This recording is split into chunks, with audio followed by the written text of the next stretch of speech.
Bonjour, Héloïse de Gomain, rapporteure du groupe de travail sur l'écologie des sciences et les politiques environnementales, Mariage impossible, Union de raison, en compagnie de Lucille Schmitt, coprésidente du groupe de travail, avec laquelle nous allons vous présenter les enjeux liés à cette note et ses propositions. Donc Lucille Schmitt, tout d'abord une question de contexte. Pourquoi est-ce qu'on peut dire qu'il y a un fossé grandissant entre la recherche et les décisions publiques et les décideurs publics aujourd'hui ? Alors je crois que, d'abord bonjour, je crois que s'il y a un fossé grandissant, c'est d'abord à cause de l'urgence écologique, parce qu'aujourd'hui cette urgence elle est très bien documentée, et notamment par des savoirs scientifiques. Les rapports du GIEC sont désormais attendus impatiemment dans le débat public, ils sont largement commentés, et donc nous avons des chiffres, nous avons des faits scientifiques qui montrent que les politiques publiques ne sont pas à la hauteur de ce qui va nous arriver, que nous allons griller sur place si nous ne faisons pas un véritable effort. Par ailleurs, un certain nombre d'engagements ont été pris au niveau international avec l'accord de Paris. Il y a des engagements qui existent au niveau français de décision publique, et on voit bien que la réalité de la mise en œuvre ne correspond pas aux engagements qui sont pris. Donc il y a un fossé grandissant. Il y a pour cette raison même un rôle d'alerte fort qui est joué par les scientifiques, mais il y a aussi, on pourrait appeler ça une rébellion du côté des scientifiques, c'est-à-dire qu'ils changent l'attitude qu'ils ont d'habitude, ils quittent leur laboratoire pour s'engager dans le débat public à travers Scientifiques en rébellion, à travers beaucoup d'interventions médiatiques, et ça montre aussi que du côté des scientifiques, il y a un rôle plus politique qui est joué, alors même que les décideurs publics n'arrivent pas à résoudre certaines contradictions. Tout à fait, et c'est aussi le manque de langage commun entre politiques et scientifiques qui certainement les empêche de pouvoir communiquer, de pouvoir transmettre ces savoirs qui viennent des laboratoires, qui puissent servir ensuite à la fabrique des politiques publiques, notamment en matière environnementale, et qui posent problème. Les chercheurs trouvent qu'il y a une vraie tension dans leur métier d'avoir toutes ces connaissances, mais qu'elles ne soient pas utilisées au final par les politiques publiques, ou en tout cas trop peu, ou parfois même instrumentalisées. Il y a cette question du langage commun, et on voit bien que même dans le débat public, est-ce que le langage économique, par exemple, est le langage commun qui nous permettra de mieux élever le niveau d'ambition des politiques publiques ? Est-ce que c'est le langage physique, la question des limites planétaires qui nous permettra d'y arriver ? Est-ce que c'est aussi un langage sur la désirabilité, l'imaginaire qui est porté par des artistes, l'écologie sensible, comme dit l'écologue Jacques Tassin ? Donc on a un vrai sujet là-dessus. Alors, on peut passer peut-être à notre deuxième question. La deuxième question qu'on voulait se poser ensemble, c'était la question de pourquoi est-ce qu'on a utilisé le terme d'écologie des sciences dans le titre de cette note. Héloïse, un petit mot là-dessus. Alors l'écologie des sciences, c'était donc pour évidemment faire référence à l'écologie scientifique, les savoirs scientifiques sur les sujets d'écologie, mais également ne pas oublier que ces savoirs qui souvent dans l'imaginaire ou dans les pensées font référence aux savoirs des sciences de la vie de la Terre, de la biologie, des choses comme ça, sont aussi complétés pour pouvoir penser l'écologie par les sciences humaines et sociales, des sciences économiques comme tu en as parlé, et même l'anthropologie ou la philosophie encore qui vont pouvoir permettre d'informer cette écologie et de la penser et éventuellement de développer la pensée sur l'écologie pour informer derrière les politiques publiques, on l'espère. Il y a ça, et puis en fait ce qu'on dit aussi dans la note, c'est qu'en creux, il y a toujours une espèce de ligne de tension sur le fait que l'écologie relève du monde des sciences, au sens large, comme tu l'as dit, et elle relève aussi de la politique. Mais pas au sens de parti politique, c'est-à-dire que dès le 19e siècle, comme l'ont montré les travaux de Serge Audier, l'écologie, c'est une manière d'envisager le projet de société. Et du coup, ce qu'on essaye de faire dans cette note, c'est de montrer en quoi articuler une écologie plus scientifique, enfin qui relève des sciences, et une écologie politique au sens où on entend l'écologie comme projet de société est essentiel aujourd'hui, et que c'est peut-être le moment de bascule où, en donnant à l'écologie dite politique son plein essor, pour donner ce plein essor, il faut l'articuler avec l'écologie des sciences. Au XIXe siècle, on a simultanément une pensée sociale de l'écologie, et puis on a un certain nombre de scientifiques, de chercheurs qui se lèvent pour préserver la nature, et ça va de pair, ça se passe au même moment, et ça c'est quelque chose qu'on ne dit pas suffisamment. Tout à fait. Est-ce qu'il y a des éléments qui sont d'évolution, des éléments positifs d'évolution entre la recherche, ces savoirs scientifiques et les politiques publiques en matière d'environnement. Oui, alors ça c'est un troisième point qu'on aborde dans la note, parce qu'on n'est pas en train de dire que tout ira de mal en pis. On dit simplement, enfin on dit fortement même plutôt qu'il faut aller plus vite par rapport à des évolutions qui sont en cours. Donc la note, un de ses intérêts je trouve, c'est qu'elle donne beaucoup d'exemples. Elle donne à la fois des exemples de ratage, par exemple sur les néonicotinoïdes ou sur la politique de l'eau sur laquelle il faut vraiment beaucoup mieux faire, mais elle donne aussi des exemples d'initiatives qui sont prises, comme celle du Labo 1.5, avec ces collectifs de chercheurs qui expliquent comment la recherche peut coller avec un scénario de 1,5 degré de réchauffement climatique. Elle donne des exemples sur ce qui se passe dans les parcs naturels régionaux de longue date autour de l'articulation entre la recherche appliquée et l'aménagement de la présence humaine.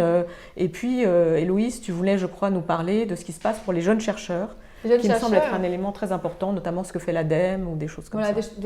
Donc, dès leur formation par la thèse, qui permet par certains dispositifs, donc celui de l'ADEME, le dispositif thèse de l'ADEME qui finance des thèses sur les sujets d'environnement et notamment en sciences humaines et sociales particulièrement, et aussi cette volonté, qui révèle cette volonté de faire participer ces chercheurs, de les faire sortir même de leur laboratoire, qui eux-mêmes le demandent pour la plupart, de pouvoir participer également à la vie politique dans la fabrique des politiques publiques. C'est ce qu'on voit maintenant depuis 2022 avec les thèses COFRA, qui est un nouveau dispositif qui permettra aux étudiants en doctorat d'être cofinancés et du coup d'avoir un projet co-créé avec un laboratoire de recherche, mais aussi une administration publique centrale, et qui permettra donc à ces étudiants, ces doctorants, d'ensuite accéder à l'administration publique plus facilement.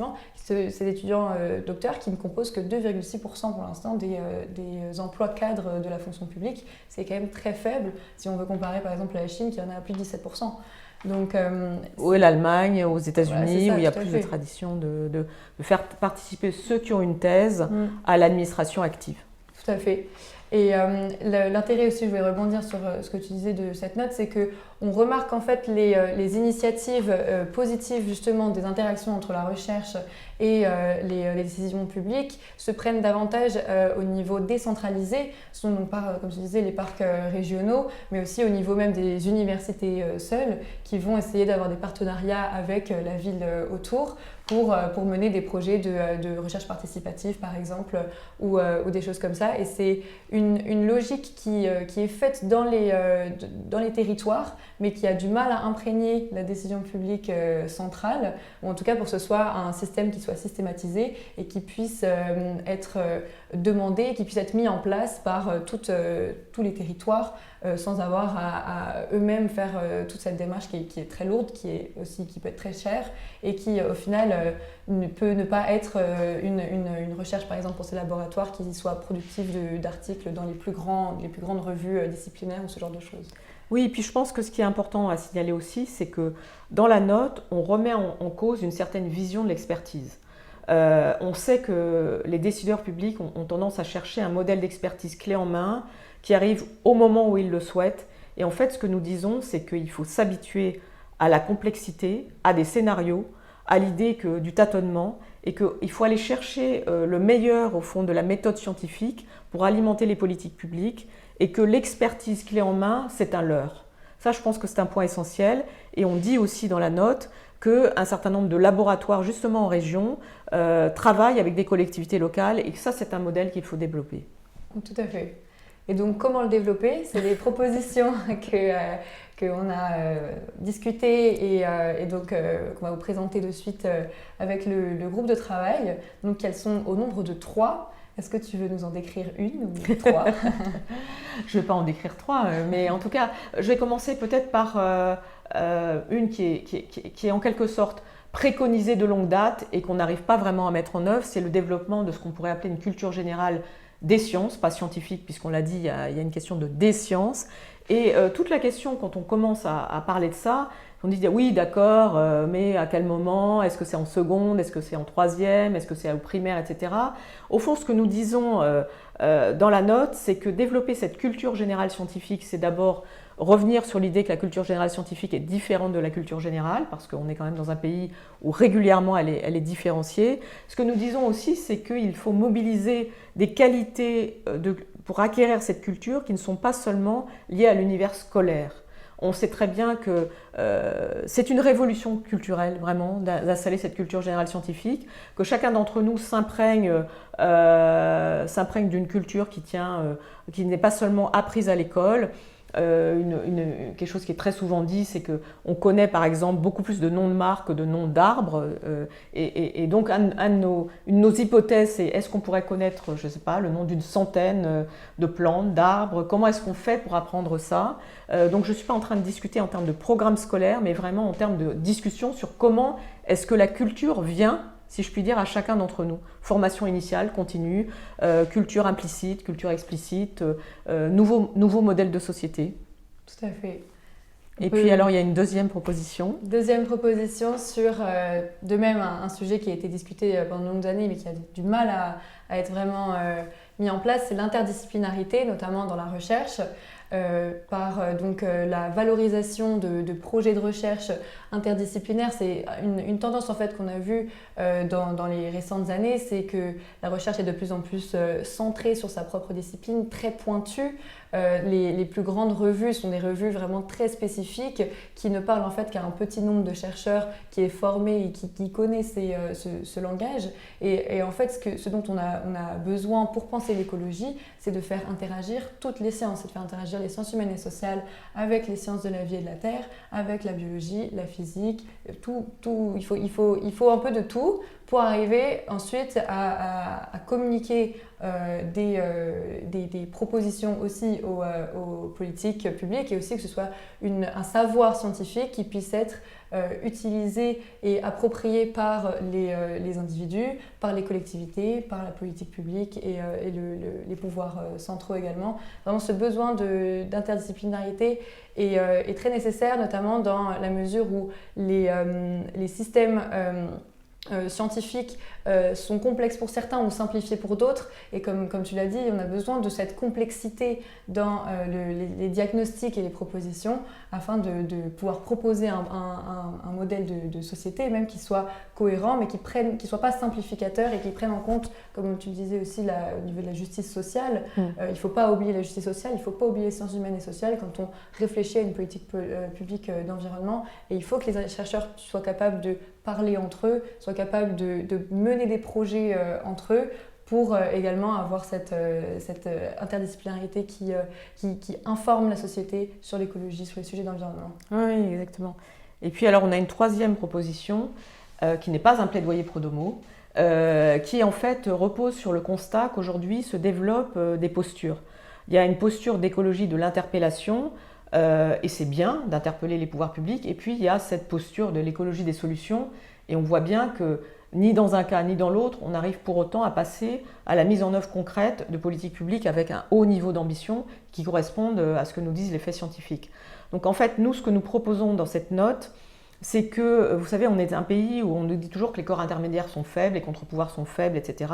Nous souhaiterions qu'il puisse y avoir des lieux de confrontation et de propositions opérationnelles qui rassemblent les différentes parties prenantes, qui sont certes les chercheurs, mais aussi les décideurs, mais aussi les acteurs privés et surtout les citoyens.